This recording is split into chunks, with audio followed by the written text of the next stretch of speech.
sebenarnya kuncinya kan ada di manajemen jasa. Ya. Kalau kita ngomong mengenai manajemen jasa, kita ngomong mengenai sumber daya insannya. Lalu itu artinya apa? Pendidikan dari sumber daya insani ini adalah hal yang paling utama. Itu yang tadi beliau kemukakan. Ya, meskipun ada digital segala macam, aspek manusia ini tak akan bisa digantikan. Itu artinya apa? Pendidikan dari sumber daya insani harus naik dan naik dan naik. Nah, disinilah peran dari pendidikan pariwisata. Kuncinya ada di mana? Di dosen. Ya. Dosen itu siapa? Dosen itu adalah pendidik profesional dan ilmuwan. Yang sering diomongkan dosen hanya sebagai pendidik. Nah, sekarang pendidik profesional dan ilmuwan. Ilmuwannya ini diabaikan. Itu sebabnya tadi kita diskusi, mestinya pendidikan pariwisata itu ada di dikti supaya aspek ilmiahnya, pengembangan ilmunya itu meningkat dari waktu ke waktu. Kritikal dan benar banget. Jadi pengembangan ilmunya itu menjadi sangat penting, dan dosen sebagai ilmuwan itu wajib hukumnya untuk terus dikembangkan. Itu sebabnya tadi kita ngomong aneh juga Indonesia kita ini, karena apa? Profesornya atau lektor kepalanya itu susah sekali.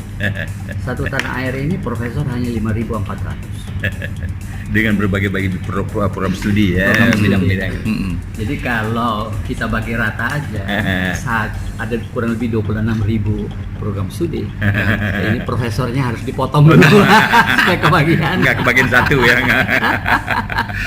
Jadi itu tantangan kita ke depan. Sehingga harusnya boleh umum, tapi dipekerjakan untuk mereka. Pendidikan kedinasan kayak STAR, IIP, pendidikan dinas, pendidikan kedinasan harusnya. Tapi kenyataannya tidak. Dan mereka pariwisata kan ada dua hal. Satu pendidikan tinggi itu sendiri, satu lagi di pariwisatanya sendiri. Atau boleh dikembangkan bahwa kalau di industri disebut sektor ya, padahal ini pariwisatanya. ya. Nah, pengembangan pariwisata itu sendiri di Indonesia, kalau saya melihat gitu, ya seolah-olah tidak serius. Kalau tidak serius artinya kalau beliau bilang masih dipegang kakinya kan, buntutnya ada, jadi tidak melepas begitu saja. Padahal di dunia ini pariwisata itu sudah berkembang dan pariwisata sudah bergeser.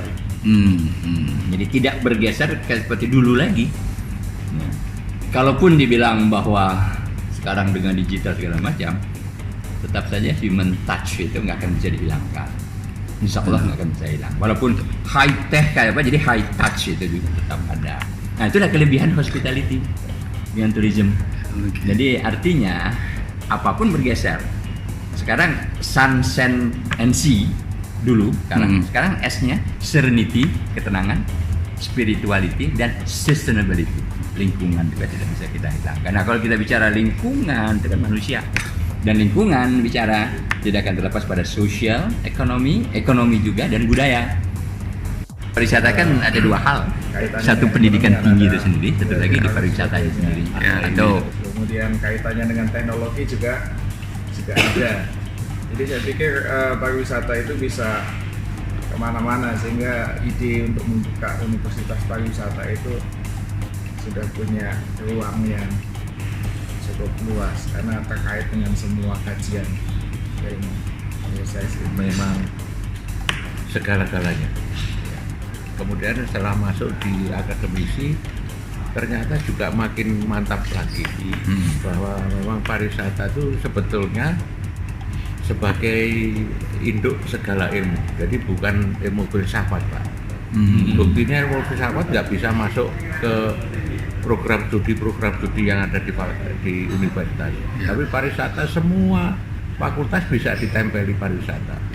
betul. Itu yang kasat mata. Ya.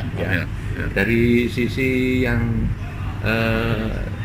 tangible maupun intangible, pariwisata itu sangat gampang dilacak gitu. Lain dengan ilmu filsafat. Ilmu filsafat sehingga kami bersikukuh ilmu pariwisata itu sangat mutlak ada. kalau kita pengen maju di bidang pariwisata. Contoh, Ya. kalau hanya ngomong tentang vokasi, sebuah Mercedes-Benz yang diproduk oleh PT Daimler nggak mungkin bisa seperti sekarang. Kan harus perlu ada riset, ada kajian, Betul. ada ilmunya. Betul. Jadi tidak sekedar masang-masang baut kemudian jadi mobil Daimler, termasuk Boeing dan sebagainya. Ada Ya. risetnya. Tapi kan diterjemahkan itu ilmu vokasi. Ya, ilmu vokasi pengertiannya nggak seperti itu. Jadi menurut saya ilmu vokasi itu ya ilmu applied itu. Ya harus ada risetnya dulu, baru kemudian diaplikasikan menjadi satu keterampilan skill yang sangat tinggi. Karena paksa dan saya minta sudah dapat legalisir dari Kemenristek Dikti untuk mempunyai lisensi. Dosen pariwisata harus memiliki lisensi. Lisensinya adalah CH. Ya semua harus saya lakukan dulu.